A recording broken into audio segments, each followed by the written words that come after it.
সম্ভাবনা এখানে নমিনেশনের মধ্যে সর্বপ্রথম আপনার নামটাই আছে।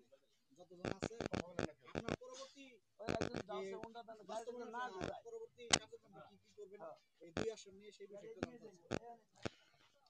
না, আমরা দেখছেন যে এলাকা এলাকায় গণসংযোগ করছি ধানের শীষের পক্ষে। মানুষের যে সমর্থন আছে সেটাকে আরো জোরালো করা এবং আহ, যারা আমাদের জনগণকে বিভ্রান্ত করার চেষ্টা করছে জনগণ যেন বিভ্রান্ত না হয় এবং আমরা সকলে যে একটি নির্বাচনের জন্য সুষ্ঠু অবাধ নির্বাচনের জন্য লড়াই করেছি, মানুষের ভোটের অধিকারের জন্য, গণতন্ত্র পুনরুদ্ধারের জন্য লড়াই করেছি, সেই বহুল প্রত্যাশিত নির্বাচনটি আগামী বছরের ফেব্রুয়ারিতে হতে যাচ্ছে। তো জনগণ যেন ঐক্যবদ্ধ থাকে, সকল ষড়যন্ত্র মোকাবেলা করে যেন আমরা আগামী নির্বাচনে অংশগ্রহণ করতে পারি, সেই লক্ষ্যে আমরা সকলে কাজ করছি।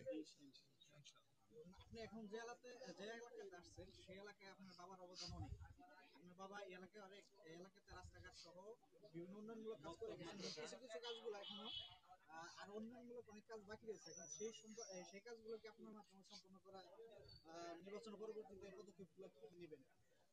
এটা আমার বাড়ি। আপনি বললেন যে আমার বাবা অধ্যাপক এম এ মান্নান সাহেব এই এলাকার মানুষের ভোটে এবং ভালোবাসায় উনি ওনাদের পক্ষে সবসময় ছিলেন এবং কাজ করে গেছেন সারাটা জীবনই, এবং এই এলাকার মানুষের জন্য এবং গণতন্ত্র রক্ষার জন্য উনি কিন্তু গত সরকারের নির্যাতন সহ্য করতে না পেরে উনি মৃত্যুর কোলে ঢলে পড়েছেন এবং ওনাকে পরিকল্পিতভাবে হত্যা করা হয়েছে।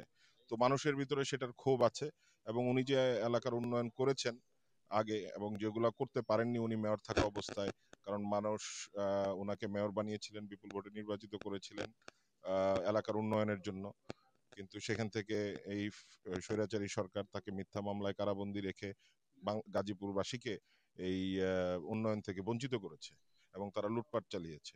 তো আগামীতে যদি সুযোগ পাই, এলাকার মানুষ যদি সুযোগ দেয়, ইনশাল্লাহ আমি যে এখন এলাকায় আসছি, মানুষের সাথে দেখা করছি, ওনাদের সমস্যার বিষয়গুলো জানছি, খোঁজ খবর নিচ্ছি এবং আশা করি তারা আমার সাথে থাকবেন এবং আমি ওনাদের পাশে আছি। এবং আগামীতে যদি ওনারা সুযোগ দেন, আমাদের বিএনপি যদি রাষ্ট্র পরিচালনার দায়িত্বে আসে, ইনশাল্লাহ অসমাপ্ত কাজগুলো আমরা করব এবং সামনে আরো কিভাবে এলাকার উন্নয়ন করা যায় সেগুলো চিন্তা ভাবনা করছি।